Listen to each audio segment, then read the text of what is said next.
Hey friends, welcome back to my house. Today we are going to finish The Miraculous Journey of Edward Tulane, my favorite book that I read to my students every year. I can't wait for you to hear the ending. I think you're going to have a surprise. So, when we previously on Miraculous Journey of Edward Tulane, when we last left off, we read chapter 24 and 25, and Edward was repaired. His 21 pieces put back together. Bryce came to visit him. Sadly, they had to say goodbye. And Edward was placed on a shelf next to other dolls. We learned that he felt very alone, and he's lost his hope again. And when we left off in our chapter, a new doll had been placed next to him, as the doll that was previously near him had tried to be ugly to him until he told her he did know what love was. And he explained to her that he knew it. And she left him alone, and then she was finally sold. But she gave him a little bit of, you'll never be sold. She was kind of ugly and sassy, wasn't she? The way she spoke. Now, I asked you in the last video, why did you think Edward felt alone sitting in a room full of dolls and toys? And many of you have tried to address that, and I loved your answers. And let's think about it for a second together. So sometimes when people are feeling lonely, even when they're in a room full of people, sometimes that's because they maybe feel like they don't have anyone in that room, even though there's a lot of people that is specific just for them. And that's a very challenging feeling that people go through sometimes. And sometimes it takes them putting themselves back out there again to be able to feel accepted and well in a crowd. So, but some people struggle with that. So we're going to kind of see in this next chapter, and as we end on the final chapter, because we only have 2 left, I'm going to read them both today. They're kind of short, and I think it's time we go ahead and wrap this book up on a Friday. I think that fits well. So I think that you're going to see how Edward deals with this and how he does find hope again. And maybe it'll give us a little lesson for if we ever feel those feelings ourselves as well. I also asked you guys about how do you think he feels about having fine clothes on again. And good job in recognizing that he doesn't care about things like clothes anymore. And he has changed so much from the beginning of this book to that now the end of this book. He realizes what in life is really important and what is not. Because oftentimes people misplace what is important in a relationship between parents and children, or even between other relationships you're going to have as you grow with friends and such like that. And think it's about things or, maybe things you say. And sometimes those things are important. But the most important is not what you bring to them by how you look or how you dress, but it's who you are inside and the support and love that you give them unconditionally. And so I hope you guys are taking that and never take love for granted, as poor Edward had done, and he's learned not to do. And I think that showing that he no longer cares about the clothing definitely shows us that. Now, are you ready for the ending of the miraculous journey of Edward Tulane?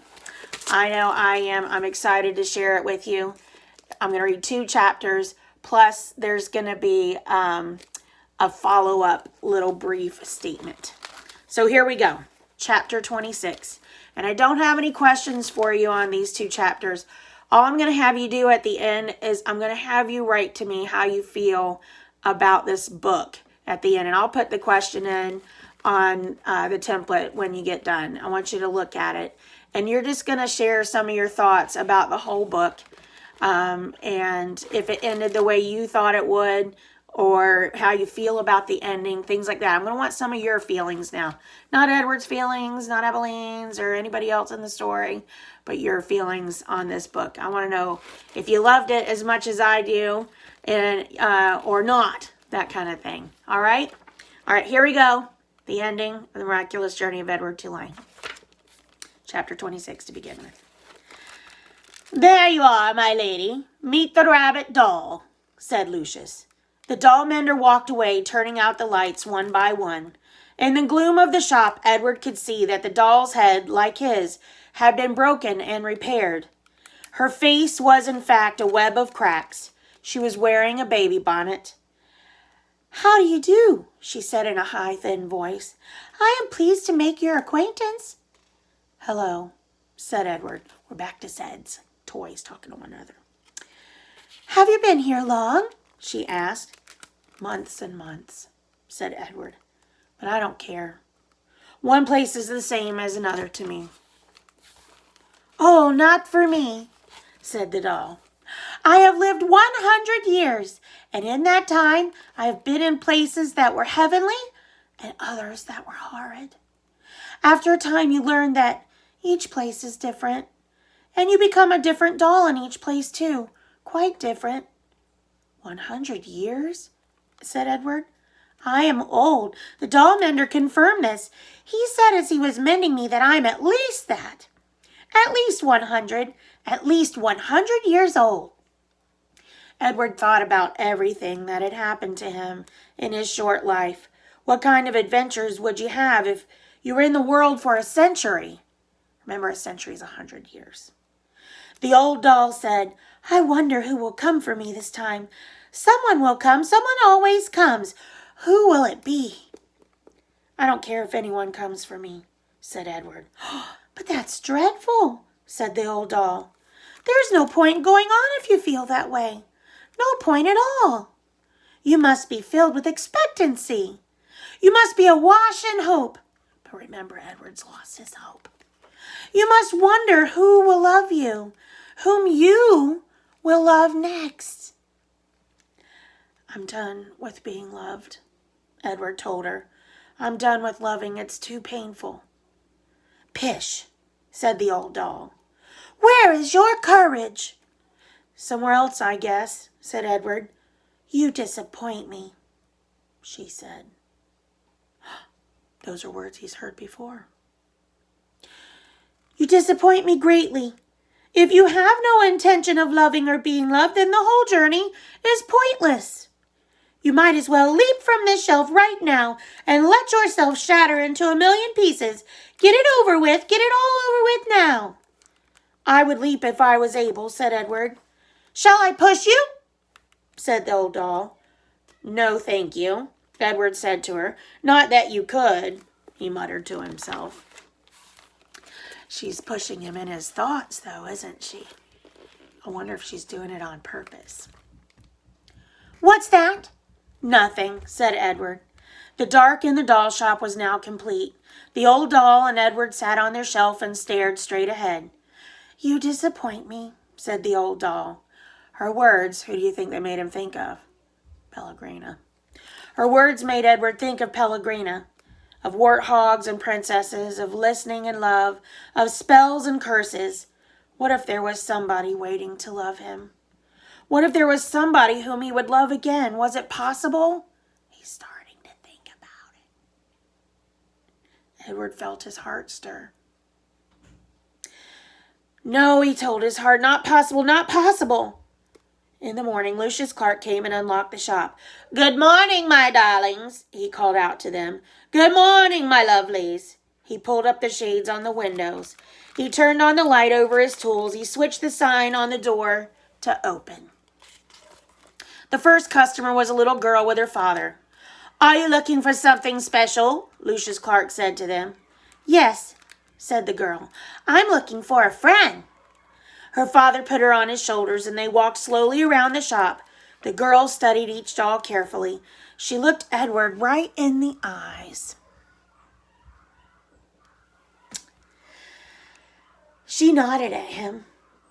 Have you decided, Natalie? Her father asked. Yes, she said. I want the one in the baby bonnet. Oh, said Lucius Clark, you know that she is very old. She is an antique. She needs me, said Natalie firmly. Next to Edward, the old doll let out a sigh. She seemed to sit up straighter. Lucius came and took her off the shelf and handed her to Natalie.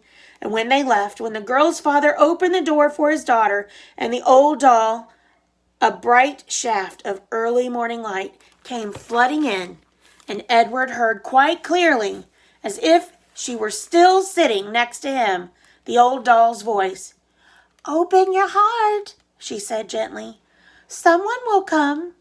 Someone will come for you. But first, you must open your heart." The door closed. The sunlight disappeared. Someone will come.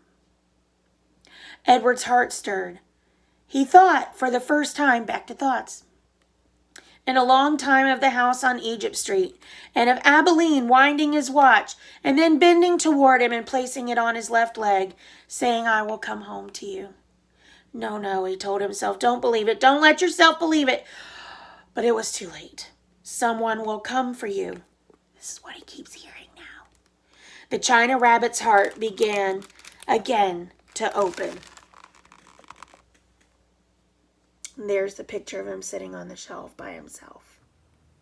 He's all restored back to his original beauty in his fine clothes that don't matter anymore.